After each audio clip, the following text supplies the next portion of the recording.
Pour la question 5, c'est une étude comparée de l'ADN et de l'ARN qu'on demande.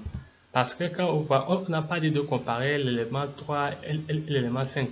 Non, mais on parle des molécules constitutives de l'élément, des éléments 3 et 4, et 5 plutôt. Donc, la molécule constitutive de l'élément 3, c'est quoi? C'est l'ADN. L'élément 3 qui est la chromatine. La molécule constitutive, c'est quoi? C'est ADN.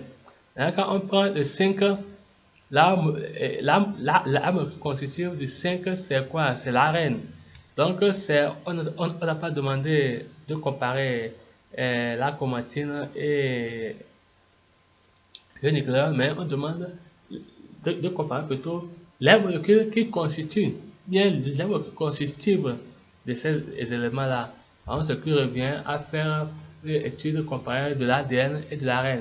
Et ce tableau-là, ce tableau de comparaison qu'on vous a donné au cours, qui est fait en classe, il faut bien apprendre ça. Tableau comparatif entre l'ADN et l'ARN. Ce tableau-là, il faut essayer de l'apprendre, c'est important, très très très important. Alors, on passe à l'exercice 3.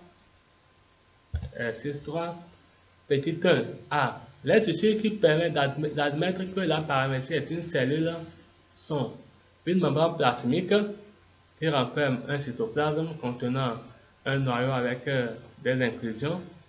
Petit b. L'abondance des mitochondries est la preuve d'une intense activité de cette cellule. Petit 2. Le gonflement spontané des vésicules. Le gonflement spontané des vésicules pulsatiles s'explique par le fait que l'eau douce constitue un milieu hypotonique par rapport au milieu intracellulaire hypertonique. Ainsi, l'eau aura toujours tendance à quitter le milieu hypotonique vers le milieu hypertonique, entraînant une endosmose permanente. Ça, c'est le principe de l'osmose qui est mis en évidence ici. Donc, petit 3, compte tenu du fait que les vésicules pulsatiles sont chargées de régulariser la pression osmotique interne en éliminant l'excès d'eau cytoplasmique, leur destruction va entraîner un gonflement continu de la cellule jusqu'à son éclatement. 4.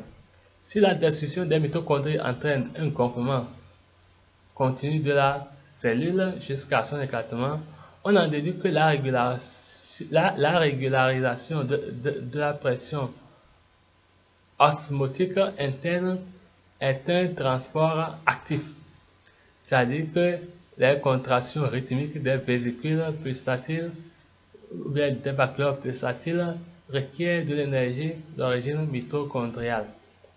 Donc ici, l'exercice 5A, voilà la courbe à dessiner et vous mettez l'échelle.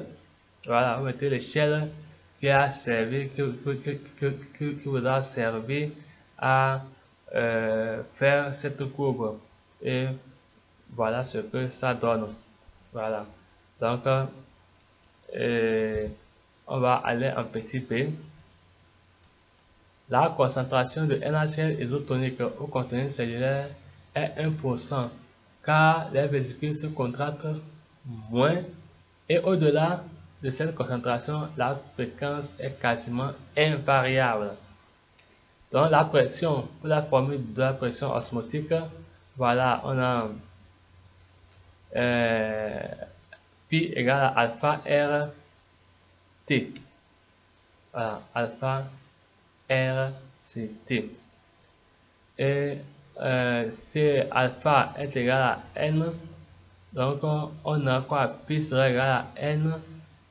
Et maintenant, ce qu'il y a lieu de savoir, Et je vais voir.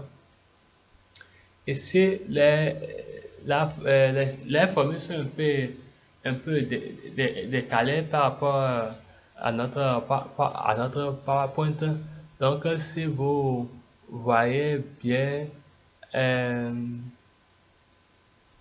vous allez voir que quand vous référez au cahier de cours en première, on vous a donné la formule de la pression osmotique là, mais on a repris ça aussi au niveau de la biologie cellulaire.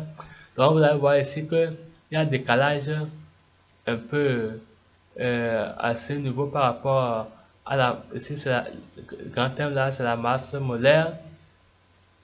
La masse molaire, et ici il y a la concentration massique. La concentration massique, et maintenant ici RT. Donc pour NaCl, la alpha est égal à 2. Pour NaCl, alpha qui est notre N est égal à 2 pour le NaCl. Maintenant, C, la concentration massique est 1%, qui correspond à 10 grammes par litre. Et vous allez voir maintenant avec la masse molaire de NaCl, R que on connaît, qui est constante, et pour la température, on va faire 273 plus 23. Donc ça revient maintenant ici, voilà.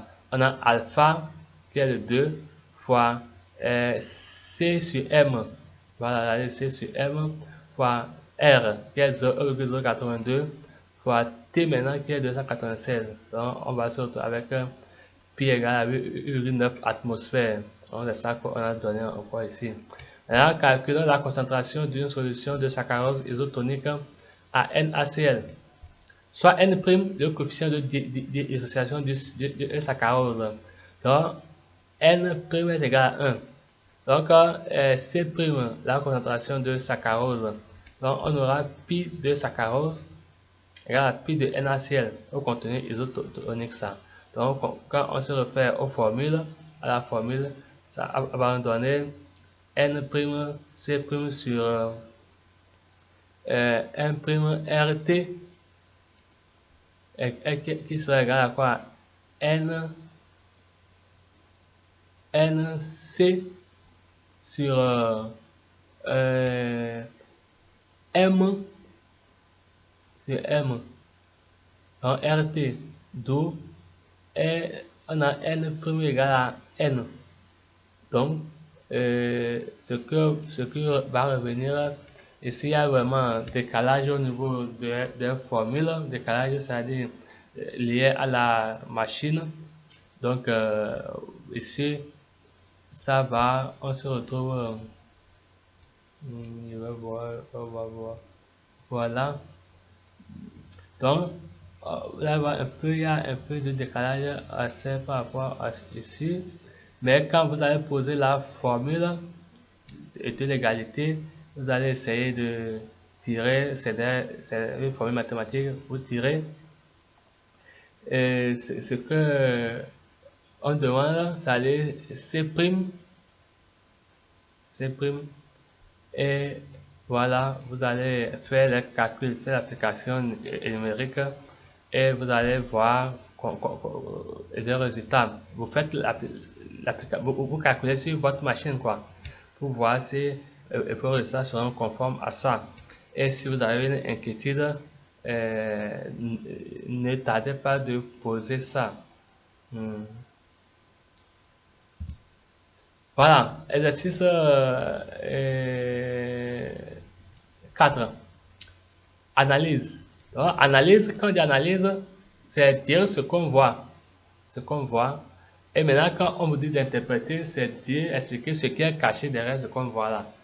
Donc, quand on prend pour l'expérience 1, lorsqu'on a sectionné un acétabularia en 2 portions, voilà ici, lorsqu'on a séparé un acétabularia en 2 portions, la partie anucléée est morte, alors que la partie nucléée a survécu et même se régénérer entièrement. Après la section, voilà.